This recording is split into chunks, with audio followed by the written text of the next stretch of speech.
కాంగ్రెస్ పార్టీకి ఫిరాయించినట్లు చెబుతున్న 10 మంది ఎమ్మెల్యేల పైన అసెంబ్లీ స్పీకర్ గడ్డం ప్రసాద్ కుమార్ విచారణ వేగవంతం చేశారు. బహుశా ఇవాళ రేపు ఆయన తీర్పునిచ్చే అవకాశం ఉంది. అయితే ఆయన తీర్పు పైన సర్వత్రా ఉత్కంఠ కొనసాగుతున్న సంగతి కూడా మనం ఇక్కడ అర్థం చేసుకోవాలి. ఎందుకంటే ఇది ఆల్మోస్ట్ గురువారం వరకు సుప్రీంకోర్టు గడువు ఇచ్చింది. గురువారం లోపు అసెంబ్లీ స్పీకర్ ఒక నిర్ణయం తీసుకోవాల్సి ఉంది. 10 మంది ఎమ్మెల్యేలు బీఆర్ఎస్ పార్టీ గుర్తుపై గెలిచి ఆ తర్వాత కాంగ్రెస్ పార్టీలోకి ఫిరాయించినట్లుగా ఆరోపణ. సో వీళ్ళపైన అనర్హత వేటు వేయాల్సిందేనని బీఆర్ఎస్ పార్టీ నాయకులు ఇక్కడ హైకోర్టులో కేసు వేశారు, అక్కడ సుప్రీంకోర్టులో కేసు వేశారు, ఇక్కడ అసెంబ్లీ స్పీకర్ దగ్గర కూడా పోరాడుతున్నారు. సరే, సుప్రీంకోర్టు ఆయన కొత్త ఎవరికి అసెంబ్లీ స్పీకర్కు ఇదివరకు గొడవ ఇచ్చింది. 4 వారాల లోపు తేల్చాలని ఫైనల్ ఒక గడువు ఇచ్చింది. ఆ 4 వీక్స్ సంబంధించి గురువారంతో ముగుస్తోంది. అందువల్ల ఈలోగా ఆయన ఒక డిసిషన్ తీసుకోవాల్సి ఉంది. ఈ 10 మంది శాసనసభ్యుల్లో తెల్లం వెంకట్రావు అండ్ బండ్ల కృష్ణమోహన్ రెడ్డి, ప్రకాష్ గౌడ్, గూడెం మహిపాల్ రెడ్డి, అరకపూడి గాంధీకి వ్యతిరేకంగా దాఖలైన పిటిషన్లపైన తన నిర్ణయం ప్రకటించే అవకాశం ఉంది స్పీకర్. అండ్ రిమైనింగ్ అంటే కడియం సిహరి, దానం నాగేందర్ల నుంచి ఎటువంటి స్పందన లేదు అంటే స్పీకర్ నోటీసులకు. బహుశా వాళ్ళిద్దరూ ఈ అనర్హత వేటు నుంచి తప్పించుకోవడానికే ఈ రకంగా వాళ్ళు వ్యవహరిస్తున్నట్టుగా కనబడుతుంది.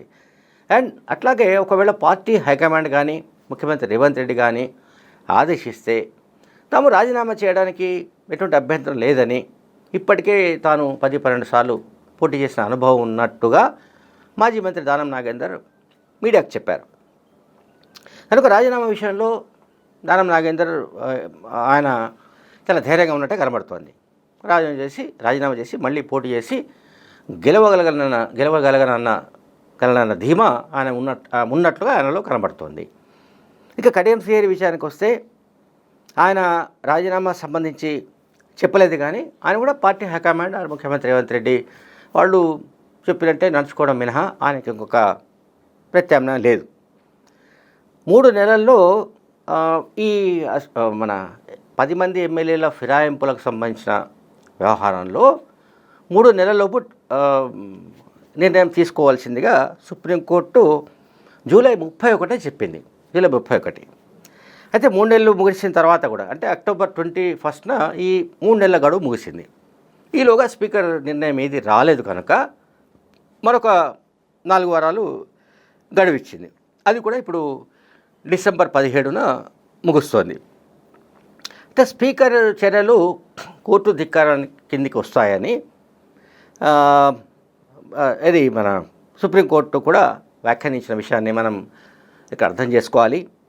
అండ్ ఒక సందర్భంలో అయితే నూతన సంవత్సర వేడుకలు ఎక్కడ జరుపుకోవాలనుకుంటున్నారో కూడా నిర్ణయించుకోండి, అంటే అవసరమైతే మేము అంటే తీవ్రమైన ఒక ఆదేశాలు ఇవ్వడానికి కూడా వెనుకాడం అని చెప్పడానికి, అంటే అవసరమైతే జైలుకు వెళ్ళడానికి కానీ సిద్ధంగా ఉండండి అని పరోక్షంగా సుప్రీంకోర్టు హెచ్చరించినట్లుగా బీఆర్ఎస్ మీడియాలో కథనాలు వస్తున్నాయి.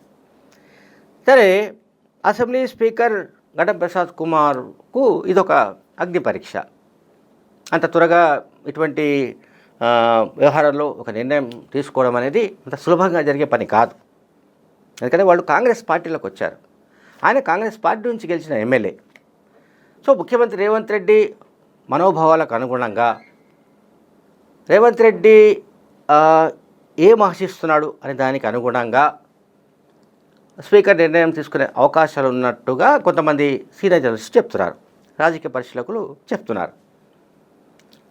ఇప్పుడు గతంలో ఎప్పుడో 3-4 దశాబ్దాల కిందట అసెంబ్లీ స్పీకర్లు, లోక్సభ స్పీకర్లు తీసుకున్న నిర్ణయాలు అంటే నిష్పక్షపాతంగా తీసుకున్న నిర్ణయాలు అవన్నీ హిస్టరీ, చరిత్ర. అది ఇటీవల కాలంలో ఈ 2-3 దశాబ్దాలుగా అటువంటి పరిస్థితులు ఏమి లేవు.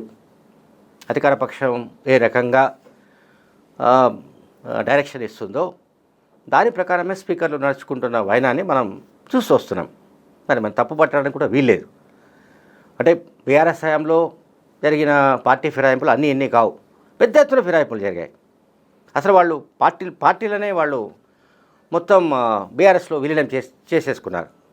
తెలుగుదేశం కావచ్చు, అండ్ కాంగ్రెస్ కావచ్చు, మరొక పార్టీ కావచ్చు, ఏ పార్టీ అయినా సరే పార్టీలనే ఆ పార్టీల శాసనసభ పక్షమే విలీనమైనట్లుగా వాళ్ళు, అంటే ఈ పార్టీ ఫిరాయింపుల నిరోధక చట్టం నుంచి తప్పించుకునే చర్యలకు వాళ్ళు పాల్పడ్డారు. ఇక్కడ ఏంటంటే శాసనసభ పక్షంగా విలీనం కావడానికి సంబంధించిన సంఖ్య లేదు కనుక 10 మందే కాబట్టి ఈ సమస్యలు వస్తున్నాయి.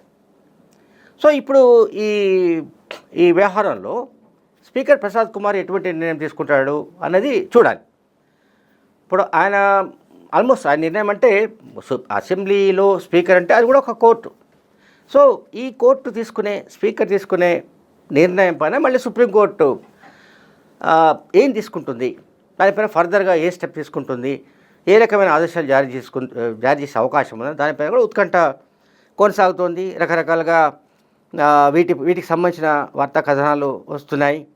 ఇంకా దీని ఏమంటారు, సుప్రీంకోర్టు ఎటువంటి డైరెక్షన్ ఇస్తుందనే దానిపైన సర్వత్రా ఉత్కంఠ అయితే ఉంది.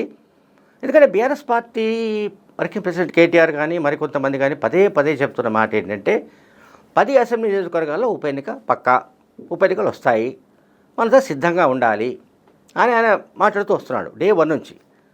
ఈ కేసు సుప్రీంకోర్టుకు వెళ్ళిన నాటి నుంచి కేటీఆర్ చెప్తున్న మాట అదే, రిపీటెడ్గా చెప్తున్నాడు. 10 కాన్స్టిట్యూన్సీలో ఉప ఎన్నిక గ్యారంటీ, ఈ 10కి 10 మనం గెలుచుకుంటాం, బీఆర్ఎస్ పార్టీ గెలుచుకుంటుందని ఆయన చాలా ధీమాగా ధైర్యంగా చెప్తున్నాడు. సరే, ఎన్నికలు వస్తే తప్ప వాటి ఫలితాలు ఏమిటి, ప్రజలు ఏ రకంగా తీర్పునిస్తారు, ప్రజలు ఎటువైపు మొగ్గు చూపుతారనేది మనకు తెలియదు.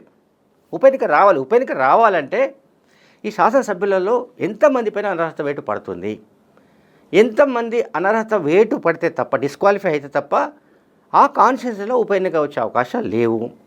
ఉప ఎన్నిక వస్తే ప్రజలు ఏ రకంగా స్పందిస్తారు, మరి కేటీఆర్ చెప్తున్నట్టు బీఆర్ఎస్ వైపు మొగ్గు చూపే అవకాశం ఉందా, లేకుంటే ఈ ఎమ్మెల్యేలు అందరూ కూడా అభివృద్ధి కోసం కాంగ్రెస్ పార్టీలో చేరారు కాబట్టి, కాంగ్రెస్ అధికారంలో ఉంది కనుక ఖచ్చితంగా ఈ ఎమ్మెల్యేలు మళ్ళీ గెలవలసిందే అనుకుంటే, ప్రజలు అనుకుంటే వాళ్ళనే మళ్ళీ గెలిపించే అవకాశం ఉంది. మరి దేని కొట్టిపారడానికి లేదు. అంత సులభంగా అధికార పార్టీకి సంబంధించిన ఎమ్మెల్యేలను ఓడించడం అనేది చాలా చాలా కష్టం. ఉప ఎన్నికలు వస్తే ఏం జరుగుతుందో మనకు జూబ్లీహిల్స్లో కంటోన్మెంట్లో తెలిసిపోయింది. కంటోన్మెంట్, జూబ్లీహిల్స్ రెండు కూడా బీఆర్ఎస్ సెగ్మెంట్స్, బీఆర్ఎస్ ఎమ్మెల్యేలు ప్రాతినిధ్యం వహించిన సెగ్మెంట్స్. ఆ 2 చోట్ల కూడా కాంగ్రెస్ పార్టీ జెండా ఎగిరింది. అంటే కాంగ్రెస్ పార్టీ గెలిచింది ఆ 2 స్థానాలను. మరి దాన్ని బట్టి ఏమనుకోవాలి, ఉప ఎన్నికలు వస్తే బీఆర్ఎస్ పార్టీ 10కి 10 గెలుస్తామని వాళ్ళు ప్రచారం చేసుకోవడం కానీ, పార్టీ క్యాడర్లో ఒక ఉత్తేజం నింపడానికి కానీ వాళ్ళు మాట్లాడుతుండొచ్చు. కానీ ప్రాక్టికల్గా చూస్తే ఉప ఎన్నికలంటూ వస్తే ఎన్ని చోట్ల వస్తాయనేది ఒకటి. ఆ వచ్చిన చోట ఎన్నికలు వస్తే అక్కడ ఎవరి వైపు తీర్పు ఉంటుంది అనేది ఇంకొక ముఖ్యమైన అంశం. Thank you very much.